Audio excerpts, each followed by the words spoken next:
What if I told you the Atlanta Falcons are standing on the edge of total collapse? Or the start of something legendary? In the last 48 hours, decisions have been made inside Flowery Branch that could rewrite this team's future forever. We're talking late-night calls, emergency meetings, and a locker room on edge.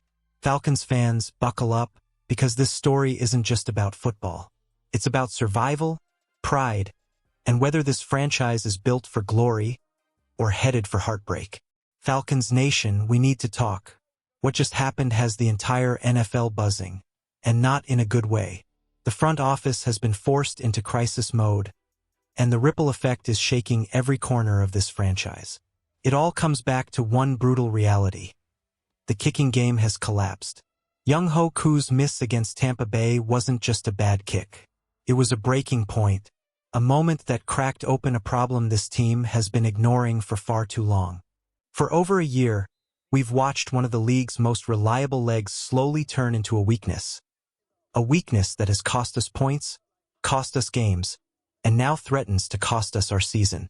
This isn't some small slump.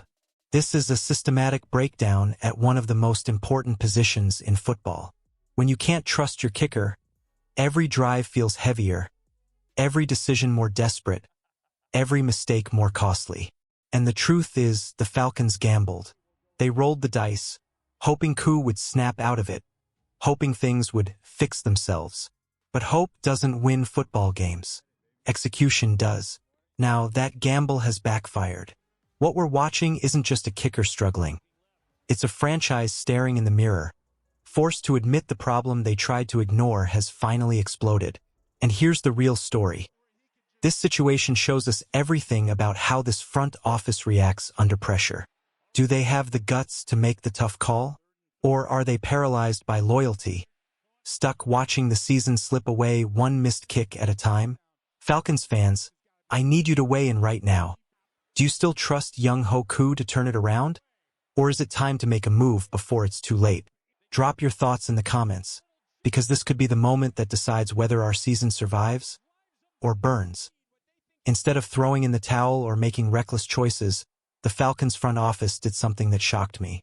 They rolled out what I'm calling an emergency evaluation plan, and honestly, it might just be brilliant. They signed Parker Romo to the practice squad. And before you roll your eyes and ask, who is this guy? Let me break it down for you. Romo isn't just a random name pulled off the streets. Last season with Minnesota, he quietly went 11-for-12 on field goals. That's over 91% accuracy. That's elite. And when you look closer, the numbers almost don't seem real. 3-for-3 from 20 to 29 yards, 3-for-3 from 30 to 39 yards, 4-for-5 from 40 to 49 yards, and get this, a perfect 1-for-1 from 50-plus yards. The only miss? A 43-yarder in a game the Vikings still won. Compare that to what the Falcons have been suffering through, and suddenly this emergency signing looks like the kind of smart, calculated move that keeps playoff hopes alive. And here's where it gets really exciting. This isn't just Romo stepping in alone. Atlanta already has rookie Lenny Creed on the practice squad.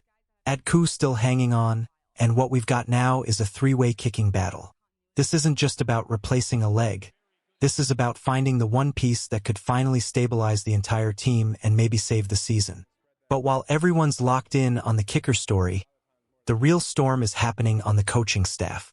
Raheem Morris is getting blasted from all directions, and let's be honest, some of that criticism is deserved. Sticking with a kicker who's been sliding downhill? That's on him. An offensive line so shaky it leaves the quarterback running for his life? That's on preparation and adjustments, too. But here's the twist. Buried in the chaos is something special that nobody's really talking about. Look at Zach Robinson's play calling in Week 1. Yeah, it was conservative, but the quarterback still put up over 300 yards, 2 touchdowns, and 0 turnovers. And he did it behind a line that was falling apart in real time. That's not luck. That's championship-level game management. Still, the biggest ticking time bomb isn't at kicker, and it isn't even coaching decisions. It's the offensive line crisis. Losing Caleb McGarry for the season was brutal. Add Storm Norton's ankle injury and a shaky transition at center, and what you've got is a protection scheme being rebuilt on the fly, in the middle of the season. That's terrifying, because this isn't just about individual talent. It's about chemistry, timing, trust. These things take months to build, and now the Falcons are being forced to duct tape it together in weeks. The Week 1 run game was proof. It was flat-out horrific. Holes weren't there, blocks weren't landing, and the offense looked like it was fighting uphill on every single snap. And if that doesn't get fixed fast, this season could spiral before we even reach the halfway point. So here's the question, Falcons fans. Is this front office proving they're bold enough to fix problems before it's too late? Or are we watching desperation moves that could backfire in the worst possible way? Drop your thoughts in the comments. Rate your confidence in this coaching staff and this O-line right now from 1 to 10. I want to see where the real fans stand. Last year, the Falcons' offensive line was one of the most dependable units in the entire NFL.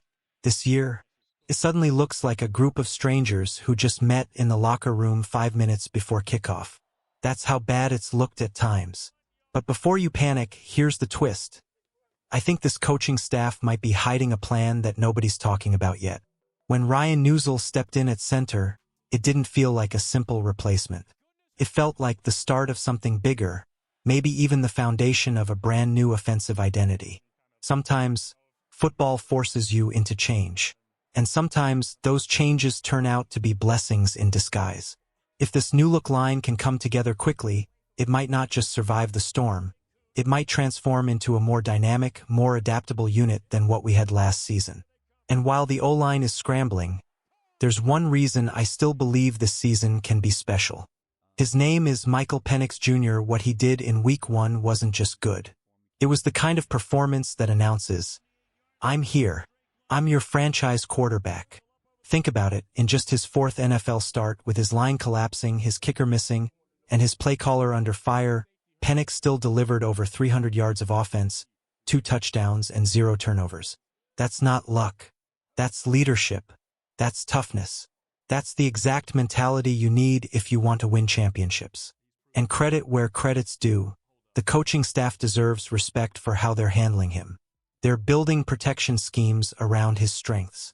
They're using route combinations to give him quick reads. They're letting him move, but not recklessly. They're developing a quarterback the right way in real time, and we're watching it unfold. Now, here's the part nobody is giving enough attention to: the defense. Against Tampa Bay, they didn't just play solid. They played with a mean streak we haven't seen in years.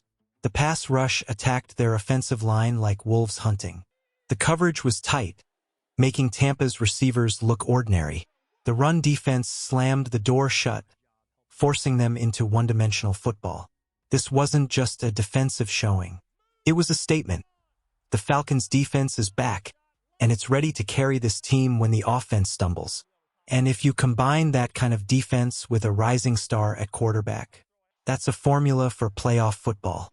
That's how you build something lasting. Which brings us to Week 2, against Minnesota. And let me tell you, this game is more than just another matchup. It's a litmus test. It will show us if the Falcons' emergency moves were pure desperation or absolute brilliance. Think about the drama here. The Falcons might line up with their brand new kicker, Parker Romo, against the very team he used to play for. If he steps onto that field, drills his kicks, and proves he's the answer, that could flip the momentum of this entire season in a single night. This game isn't just about wins and losses. It's about proving that the Falcons aren't collapsing under pressure. They're evolving. So I want to know, Falcons fans, do you believe in Michael Penix Jr.? Is he already the quarterback of the future? Or do you still need to see more before you're all in? Drop your answer in the comments. Let's see how confident Falcons Nation really is. Here's where things get really interesting. This is the moment where the coaching staff's true toughness, their real football DNA, is about to be tested. Because now, it's not about talk, it's about execution. The offensive line that looked shaky in Week 1 is about to run straight into a Minnesota defense that lives to exploit weaknesses. Every missed block, every communication breakdown, every hesitation, the Vikings will be hunting for it. And that's why this week is so much bigger than just Week 2. These adjustments, how the Falcons respond to pressure, how they handle the trenches, how they adapt on the fly, will reveal whether this team is just another pretender or a real contender in the NFC South. Think about it. Championship teams don't let one weak position wreck their entire season. They don't sit back and hope problems fix themselves. They act. They make bold decisions. They bring in competition. They refuse to accept mediocrity at any level. And what we're watching right now feels like the Falcons finally learning that lesson. The kicker situation? They didn't ignore it, they brought in competition. The offensive line?